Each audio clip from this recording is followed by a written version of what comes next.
What's up, everybody? Welcome back to the MSR Workshop. So in today's video, we are going to be installing some motorized blinds from a company called SmartWave. Now, I have done motorized blinds in the past, but I have not worked with this company before, so I was wanting to try another set of motorized blinds. Now, where I'm going to be installing this is actually at my local church. Now, most motorized blinds you're going to see in people's homes, but a church application is actually a great place for some of these. Now, as you can see here, I have a great big bay window. So the first thing is when you go ahead and order these, you're going to be measuring a bunch of things. So you're going to be measuring either the inside or the outside of your window. In my case, I measured the height and the width of the inside of the window because this is going to be an inside mount. Now, there is a place on their website where you would put every specific little detail of the measurement, as well as the color of the blinds, how you want them wired, if you're choosing either a solar option, if you're choosing a hardwired option, or if you're choosing a battery-powered option. Now, they do not make blinds with a chain pull. These are strictly all motorized blinds. So I went with the hardwired option, one because I have a drop leaf ceiling, which makes it extremely easy for me to wire, and two, I have a plug close by, and my last reason is, if I decide to move or go somewhere else and, there isn't somebody to maintain these, are they going to know how to, say, charge the batteries or run them or whatever? So this is going to be a really kind of a turnkey option for this church here. Now, it doesn't have to be a church, it can be a business, it can be really anywhere that you can fit some of these blinds. So what you saw me do here is I just took down all of the really old blinds, and we're going to open up the case that they send me in the mail. And I was actually extremely impressed how well these were packaged. It's a really heavy duty, some sort of cardboard box, and then there's these plastic end caps that you actually screw off, and all of your blind parts and accessories are going to be located inside. So even though these did come from another country, they are extremely secure, and there is really no way to get these damaged unless, somebody just decided to run over them. But I'm just getting out all of the accessories. So because this window was so big and wide, there is a max width, I believe it's 120 inches wide. So I ended up actually doing two sets of blinds and just obviously dividing my widths in half. So I had two identical sets of blinds, so the seam of the blinds would be right down the middle. I also ordered the powered version, and I ordered transformers so they could be plugged directly into a wall socket. And then I ordered remotes for both. Now here is the transformer, and it comes with the US plug style adapter, so you can plug them into your regular US plug. And then lastly in this order, I ordered a wall remote switch. So once you see me get all these installed, we'll show you how to actually program the two remotes.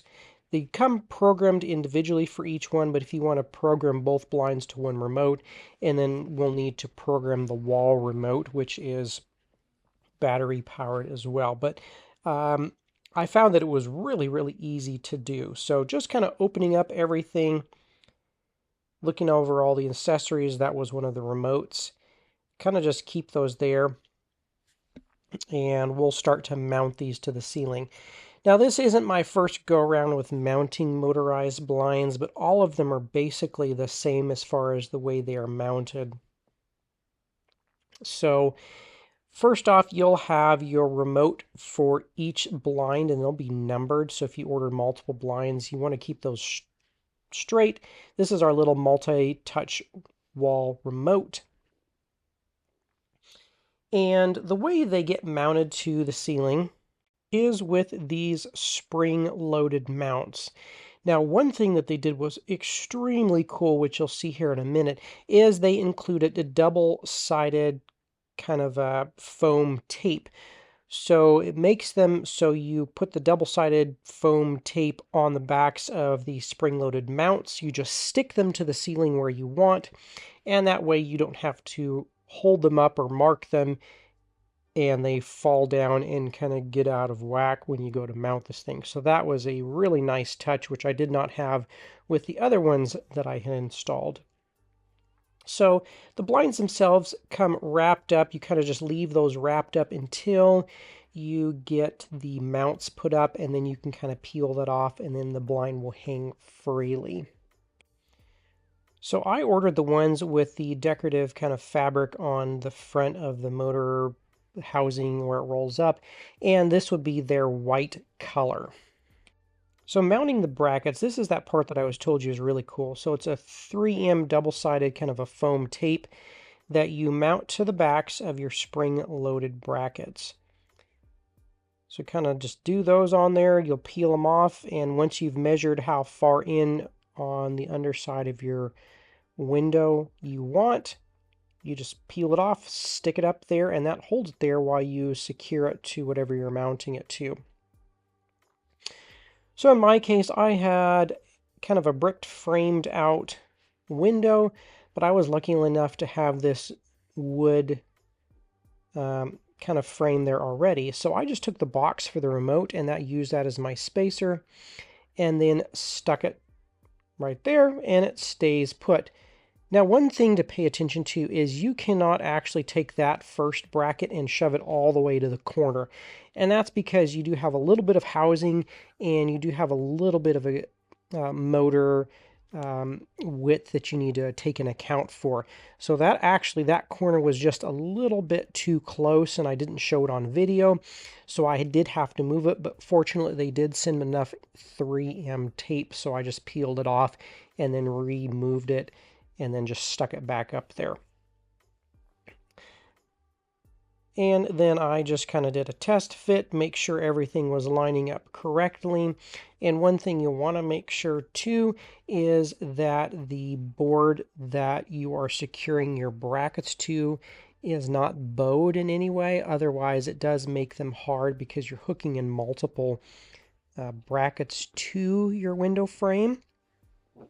In my case, this was bowed just a little bit, so I did have to come up with a little solution where I added a little spacer to bring one of the brackets down just a little bit so everything was kind of squared. But it wasn't too big of a problem, just a little bit of a nuisance as it wasn't squared. But I'm working with a really, really old church, so I kind of have to take what I can get. But as you can see, it's super easy just to kind of stick all these up there and go from one side to the other. You know, just test fitting, making sure everything is lining up like it's supposed to. Once you get everything where you like it, then you just go ahead and screw them to your base. As you're securing these down with the pre-provided screws, just make sure that your brackets don't move on you or twist, because that will make it harder to clip this into the window frame itself.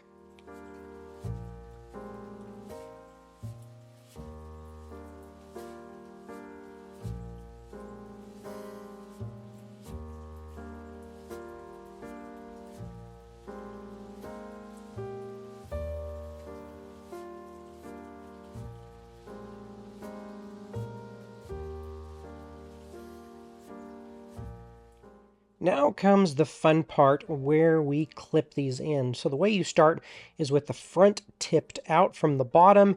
You catch, there's a little recess, you catch all the sides, or it catches all the fronts, and then you push back and you'll hear an audible click. And you can kind of just look and see, you'll know when they're clicked in because then you can kind of tug on everything and it just locks right in. Pushing a little bit here, double checking everything, giving that a little wiggle, and we are locked in. Once it's locked in, then you can go ahead and remove your little pieces of tape and your securement straps, so then the window will free hang. Now, once you get it up there, if you do have two windows side by side, or two blinds, excuse me, You can slide these just a little bit, so once they're up there, they're not specifically locked in forever. Also, if you need to take it down for some reason, you would just push in on the top of the window, pivot the bottom out and towards you, and then they come right out. So you can take these with you if you were to ever move. Obviously, the person that buys your house and you have no window treatments after they bought it may not like you too much, but you know, these are pricey, these are nice, and they are custom fit for every specific window. So they're probably not going to fit some other window that you take them to. Now what I'm doing here is, you see that little thing sticking up, that is our power cord connection. It's very, very tiny, which makes it nice so you can fit that through a little tiny drill hole. Say if you were to put this up in your attic or your ceiling, it makes it so you can hide the power cords very nicely. Same way with this one, tipping the top in and the bottom out, catching all of the little latches on the ridge on the top, and then pushing in. You'll hear an audible click once again, and it will be secured. So the next step in this extremely easy install process is kind of figuring out where I want my power cord to be. Now, fortunately, with this wall-mounted TV, there was a power plug behind the wall, and so I was able to utilize the drop leaf ceiling, where I just ran a little white extension cord up into the drop leaf ceiling and then plugged in all of my blind transformers, couldn't figure the word out here, transformers into that, and then everything will be for the most part concealed. Now, if you wanted to, you could even go one step further and you could hide the little extension cord going up the wall in one of those flat wall tracks or something, even kind of paint it to match your wall. Well, of course it's brick, so I'm not going to be able to really paint it and hide it, but if you had a smooth drywall painted wall, you could just use one of those paintable tracks and then hide it, and it would almost disappear. Now, if you're using, you know, this in a home and you're drilling through your ceiling, then obviously you would have everything hidden up in the ceiling and wired to some sort of power source in your attic. But in my case, I had a drop leaf ceiling, which made install just incredibly simple, and I didn't have to go and crawl around in insulation, which I consider always a huge win. If I haven't ever told you before, I hate insulation. I hate crawling in it. I hate moving it around. I really hate touching it. Yes, it does its job, and I'm glad for it, but other than me ever having to mess with it, I do not like insulation. So in order to kind of tuck these cords in just a little bit better and hide them, I opted to drill a very small hole that was just large enough to pass the power cord adapter coming from the blinds through it. And then I tucked this up and through the blinds, and then ran this back behind that drop leaf ceiling track and right up into the ceiling. So there's very, very little cord hanging out or exposed. Same with the other side too. I ran it right up through here, and I picked a spot where there was kind of a grout line, which dipped it down. That made it a little bit easier to pass it through the drop leaf ceiling track, and then I was able to just kind of tuck the other cord right behind it here, as you'll see in just a second. And I'm passing that little cord through here. And now for the fun part here is when I take all of the plastic off from around the blinds and plug them in the very first time, you'll see all of the blinds jog and move. Now, you do not want to plug these into power until you have taken all of your protective plastic to keep the blinds from hanging down, because like I said, they will move, so you don't want them secured, somehow possibly damaging them. All right, moment of truth here, guys, and I don't remember which blind goes to which, so we'll just jog these. And I oopsed and put them backwards, so we can reprogram the remote to do the left controls on the left and the right controls on the right. But this is the individual remote, so I ordered one with just for one blinds, and then I ordered the other one to be able to control two blinds, so I can control and program the one remote to do both blinds, and then I will get the wall remote programmed as well. Now, these are not going down at the same speed because I push them at different times, but obviously if you push both buttons at the same time, they should go up and down the exact, but they will also stop at the predetermined distance from the bottom based off of the measurements that you put in your builder when you go to the website. So that's very, very important that you get your measurements exact. If you're not sure, I would definitely shoot them a message and say, hey, how do I do something? Because that will be really good to help you out and let you know where you need to measure from. Now, that little bit of gap in the middle is normal if you're going to be running two blinds like these side by side, because you do have a little bit of the housing and the motor to take into consideration. So whenever planning and building yours out, if you do have two blinds in one window, you will have a little bit of a gap like that. But that's really okay. It does look really, really good. It's balanced on both sides, so it doesn't look weird at all. All right, so now we're going to go ahead and program our little wall remote. So you'll want to take the back of the battery off to expose your battery, so you can take the little protective tab off so your battery will make contact with the terminals, and then go ahead and leave the battery back off. I went ahead and put it back on, but I learned real quick that you have to leave it off. So what we'll do is we will go over to the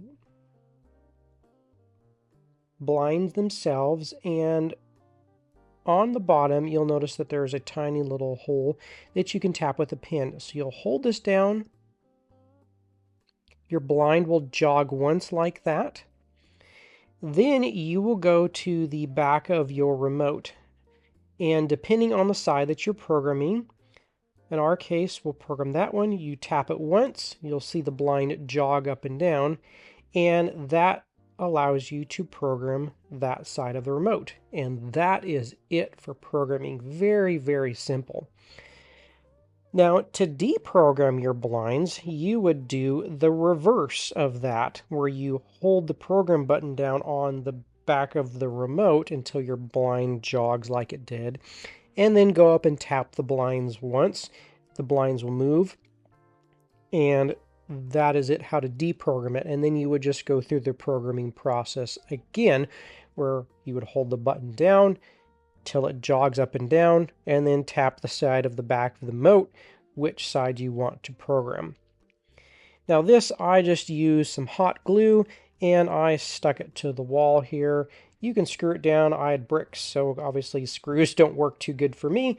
And that was it, and that was how easy it was. So I've got both sides programmed now, and really, really nice and clean.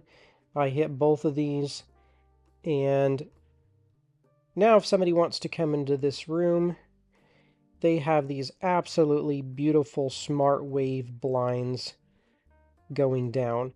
And I got the light filtering instead of the blackout. You can get absolutely blackout shades for your room as well, but I want some natural light in this room. If you want to know more about the SmartWave blinds or any of the other styles, what they carry, I would highly encourage you to head over to the SmartWave website. And also you can use my discount code in the description below. But if you guys have any comments, questions, or suggestions, please reach out to me. These can be even programmed to a smart home device, and there is instructions in the manual how to do that. Now, because I didn't have a compatible hub at this particular location, I did not show how to pair it with a smart hub, but you do have to have one of the new generation smart devices to get it to pair. I tried to do it with an old version, and it, of course, did not come up. But they are very simple to pair as well, and the instructions in the manual is very, very clear how to do it. Everything is in there, is in color. So great company to work with, great manual. Everything was very clear, and I really didn't run into a single problem.